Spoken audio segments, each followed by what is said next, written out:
નમસ્તે મિત્રો, મારી કુકિંગ ચેનલમાં આપ સૌનું ખૂબ ખૂબ સ્વાગત છે। મિત્રો, આજે આપણે બનાવીશું આપણી ટ્રેડિશનલ તેમજ સૌની માનીતી એવી સ્વીટ પેંડા। મિત્રો, આ પેંડા એવી સ્વીટ છે કે જે દરેક સિઝનમાં તેમજ દરેક શુભ પ્રસંગો પર તેમજ વાર તહેવારે બનાવીને અથવા તો બહારથી લાવીને ખવાય છે। તો આજે આપણે માવાના પેંડા બનાવીશું। ફ્રેન્ડ્સ, માવાના પેંડા આપણે ચાસણી લઈને બનાવીશું। તો ચાલો બનાવીએ પેંડા।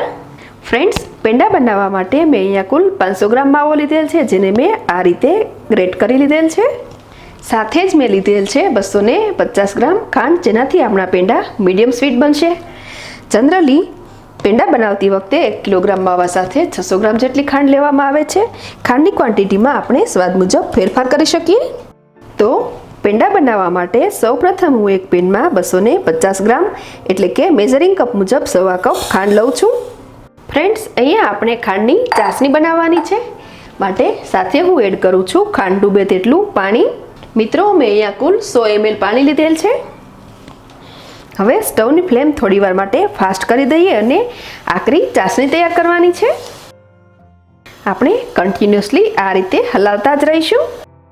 ફ્રેન્ડ્સ, જ્યારે આપણે ચાસણી લઈને પેંડા બનાવીએ છીએ ત્યારે ચાસણી ખૂબ જ આકરી લેવાની હોય છે।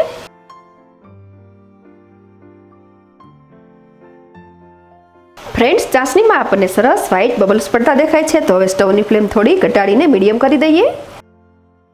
ચાસણી ચેક કરીએ તે માટે ચાસણીના 2-3 ડ્રોપ્સ એક વાસણમાં લઈએ। ચાસણીમાંથી માત્ર એક જ તાર પડે છે, તો હજુ ચાસણી થોડી વધુ આકરી કરીએ।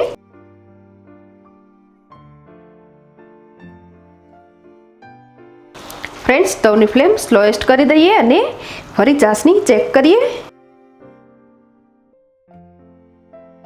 ચાસણીમાં 3 તાર પડતા દેખાય છે, તેમજ ચાસણી ઇનફ કટ થઈ ગઈ છે। આપણી ચાસણી કડાઈ પર ચોંટી ગયેલ છે।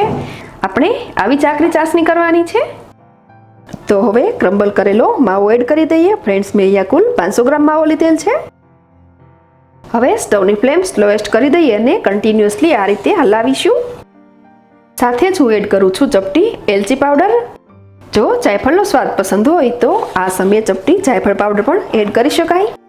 માવો એડ કર્યા બાદ ફાસ્ટ કન્ટિન્યુઅસલી હલાવીને બધું મિક્સ કરવાનું છે।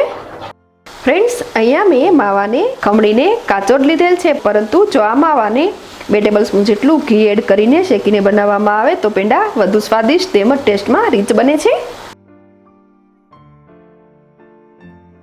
ફ્રેન્ડ્સ, આપણું ખાંડ અને માવાનું મિશ્રણ સરસ એકરસ થઈ ગયું છે, તો હવે સ્ટવની ફ્લેમ ઓફ કરી દઈએ તેમજ આ મિશ્રણમાં 2 ટેબલસ્પૂન જેટલું ઘી એડ કરી દઈએ। ફ્રેન્ડ્સ, આ ઘી એડ કરવું એ ટોટલી ઓપ્શનલ છે, પરંતુ ઘી એડ કરવાથી પેંડામાં સરસ રીચ ટેસ્ટ આવે છે। ફ્રેન્ડ્સ, મેં સ્ટવની ફ્લેમ ઓફ કરી દીધી છે। ફ્રેન્ડ્સ, આ મિશ્રણને કન્ટિન્યુઅસલી આ રીતે હલાવીને ઠંડુ પડવા દેવાનું છે। ફ્રેન્ડ્સ, આપણે ચાસણી પણ આકરી લીધેલ છે, તેમજ અત્યારે વિન્ટર સિઝન છે, તો આપણું આ મિશ્રણ લગભગ 40 મિનિટ્સમાં ઠંડુ પડી ગયું છે। તો તેમાંથી એક સરખા અને એક ધારા નાનકડા પેંડા વાળી લઈએ। હાથને જરા ઘીથી ગ્રીઝિંગ કરીશું। આપણે આ રીતે પેંડા તૈયાર કરવાના છે। ફ્રેન્ડ્સ, પેંડા થોડા જાડા અને દળદાર હોય તો સરસ લાગે। આ પેંડા પર આપણે બ્લેન્ડરની ચકરીથી ડિઝાઇન કરીશું।